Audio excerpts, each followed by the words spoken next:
start the observation, the body is observed by the senses. We can feel the sensations of the body. So the senses starts to look at the body and look and understand. Then when the observation deepens, the mind starts to look at the sensations. Then your observation deepens. There come certain questions in your mind and you wanted to know. So you are observing the mind, what the mind is doing, with an idea to understand what is happening. And so the intellect becomes the observer and mind becomes the observed.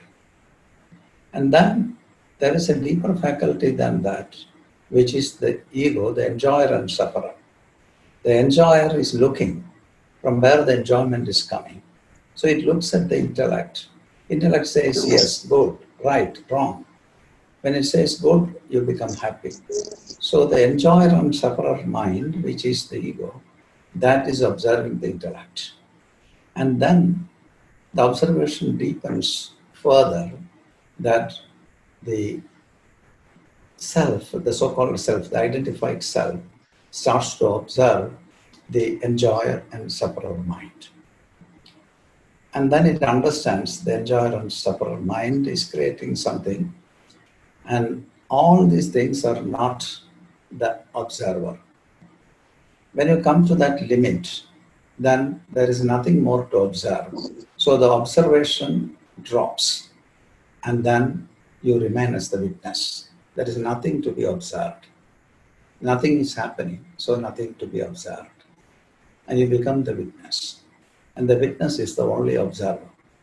And when we start to do this program, we are asking the mind to observe.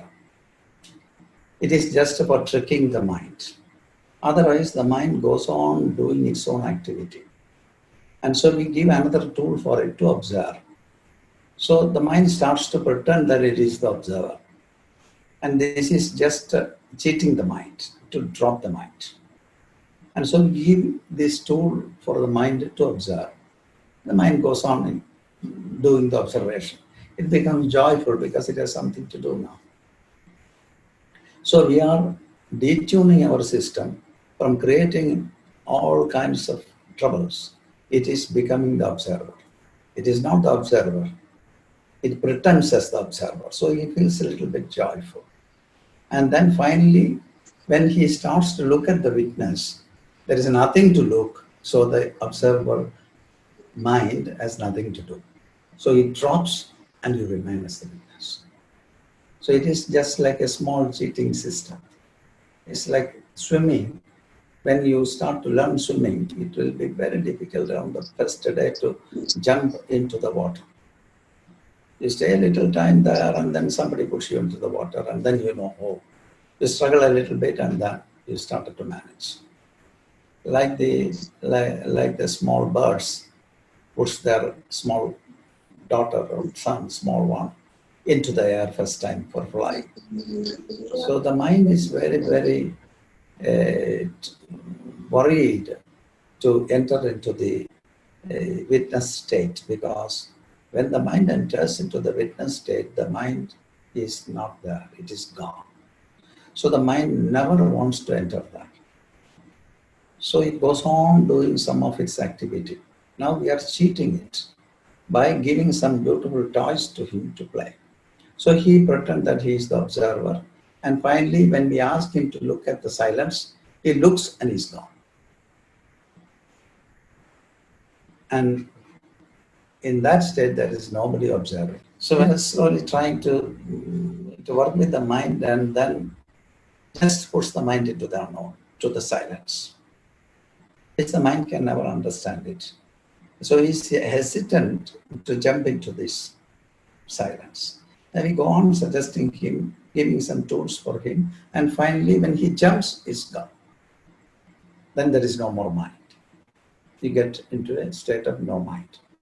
Even when practitioners were asked to jump into the unknown, it will be so difficult to jump because we don't know what is there after jumping into the silence. As we are not sure what is there, we are hesitant to jump there. People get panic also when we ask in meditation session just to bring them closer to the silence. They get panic sometimes. Some people, not all.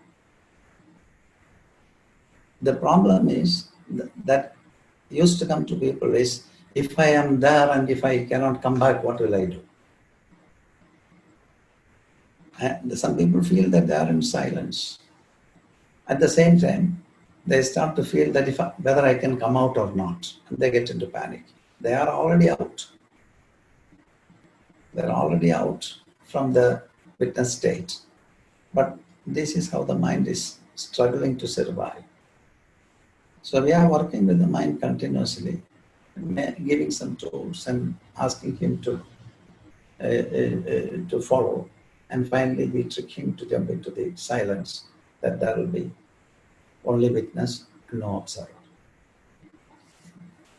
The observer is witnessing everything. Like the sky. Actually, if I say an analogy, it is like the sky.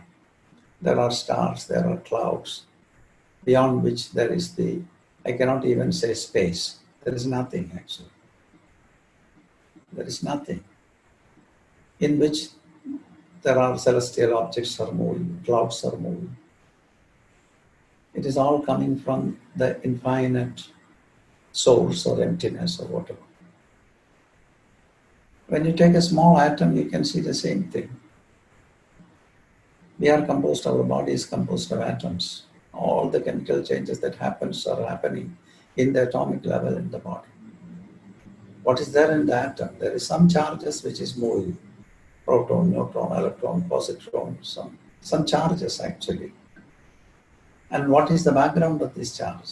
Nothing. And that, I cannot use any word there.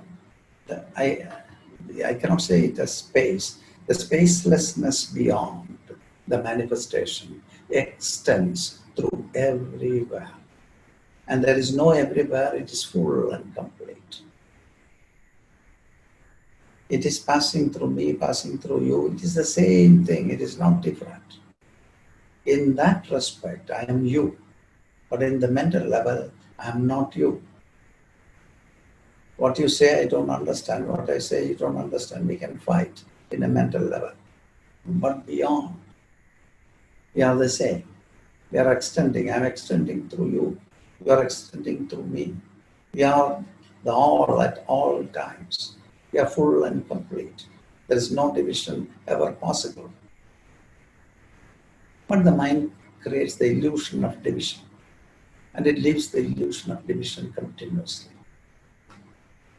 That's how the world is created, and we live in this particular world. It gives enjoyment, it gives some suffering.